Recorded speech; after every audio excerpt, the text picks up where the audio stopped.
March 8 உழைக்கும் மகளிர் தினம். இந்த தினத்திலே உங்கள் அனைவருக்கும் புரட்சிகர இளைஞர் முன்னணி சார்பாக, கலைக்குழு சார்பாகவும் என்னுடைய இரவு நேர வணக்கத்தை தெரிவித்துக் கொண்டு,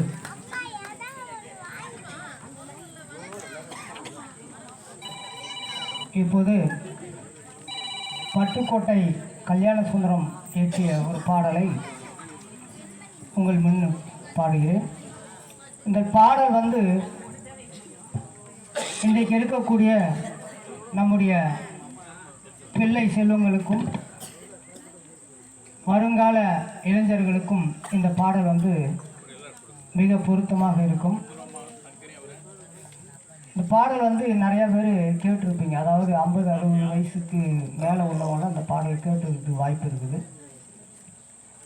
அதனால் பாடல் வரிகள் இந்த வரிகளில் என்ன சொல்கிறோன்றத உரிமையாக நிதானமாக எல்லாரும் உள்வாங்கி கொண்டு புரிந்து கொள்ள வேண்டும் என்று கேட்டுக்கொள்கிறேன். நல்ல பேரை வாங்க வேண்டும் பிள்ளைகளே,